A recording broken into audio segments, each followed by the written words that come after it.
गांव के किनारे एक टूटा फूटा घर था। उस घर में रहता था मोहन, एक गरीब सीधा साधा इंसान।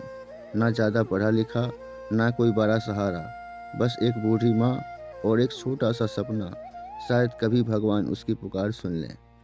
मोहन रोज सुबह सूरज निकलने से पहले उठ जाता, नंगे पैर बिना चप्पल के 3 किलोमीटर दूर पुराने शिव मंदिर जाता। वह मंदिर बहुत पुराना था, दीवारों पर काई जमी थी, घंटी भी आधी टूटी हुई, लेकिन वहाँ एक अद्भुत शांति थी, जैसे खुद महादेव वहीं विराजमान हो। मोहन रोज शिवलिंग पर जल चढ़ाता और कहता, भोलेनाथ, मैं कुछ नहीं मांगता, बस मेरी माँ की बीमारी ठीक कर दो। उसकी माँ महीनों से बिस्तर पर पड़ी थी, दवा के पैसे नहीं थे। गांव वाले कहते, मोहन, भगवान सबकी नहीं सुनते, लेकिन मोहन मुस्कुरा देता, वो मेरे भोले हैं, देर करेंगे, अंधेर नहीं। दिन बीतते गए, माँ की हालत और बिगड़ गई। एक रात डॉक्टर ने साफ कह दिया, अब जो होना है भगवान के हाथ में है। उस रात को मोहन मंदिर गया। पहली बार उसके दिल में दर्द और शिकायत थी।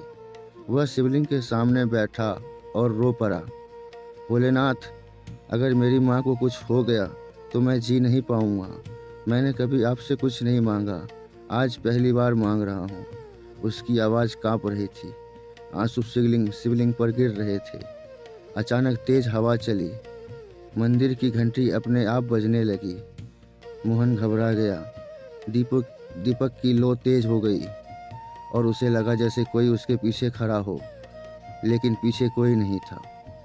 फिर से उसे एक आवाज़ सुनाई दी, धीमी लेकिन गूंजती हुई, मोहन, क्या तुम मुझ पर विश्वास करते हो? मोहन कांपते हुए बोला, हाँ प्रभु, अपनी जान से ज़्यादा।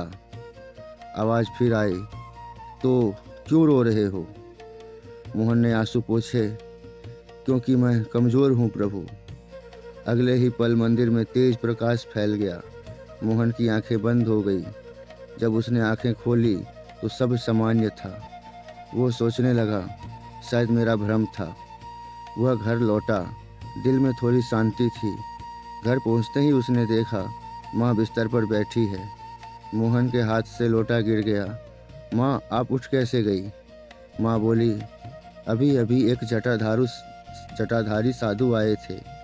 उन्होंने मेरे सिर पर हाथ रखा और कहा, तुम्हारा बेटा सच्चा भक्त है। मोहन की आंखों से आंसू बह निकले। वह समझ चुका था कि महादेव खुद आए थे। माँ धीरे धीरे पूरी तरह स्वस्थ हो गई, लेकिन कहानी यहीं ख़त्म नहीं होती। कुछ महीनों बाद गांव में भयंकर सूखा पड़ा, खेत बंजर हो गए, लोग गांव छोड़कर जाने लगे। मोहन फिर मंदिर गया, भोलेनाथ, इस बार मैं नहीं, पूरे गांव की सुन लो। वह कई दिन तक वहीं बैठा रहा, ना खाना ना पानी। गांव वाले हंसते, ये पागल हो गया है। तीसरे दिन आसमान काला, तेज बारिश हुई, गांव में खुशियां लौट आई। लोग मोहन के पास आए, तुम्हारी भक्ति में सच में ताकत है। मोहन मुस्कुराया, मेरी नहीं, विश्वास की ताकत है। समय बीता, माँ का देहांत शांति से हुआ। मोहन अकेला रह गया, लेकिन अब उसके चेहरे पर दुख नहीं था। एक दिन मंदिर में बैठा था, शांत स्थिर होकर। अचानक वही प्रकाश फिर फैला। इस बार उसे कोई आवाज़ नहीं आई, बस गहरी शांति थी। गांव वाले ने देखा, मोहन वहीं बैठा है, लेकिन उसकी सांसें थम चुकी थी। चेहरे पर हल्की हल्की मुस्कान थी, जैसे कोई उसे लेने आया हो। लोग कहते हैं उस दिन मंदिर की घंटी अपने आप बज रही थी और शिवलिंग पर जल की बूंदें ऐसे गिर रही थी जैसे कोई आंसू बह रहा हो। कहते हैं भोलेनाथ अपने सच्चे भक्त को कभी अकेला नहीं छोड़ते।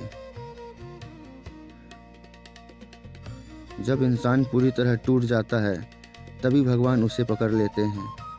आंसू अगर सच्चे हों तो महादेव खुद उन्हें पूछने आते हैं। हर हर महादेव। अगर आप महादेव के सच्चे भक्त हैं तो कमेंट में हर हर महादेव ज़रूर लिखें और चैनल को सब्सक्राइब करें।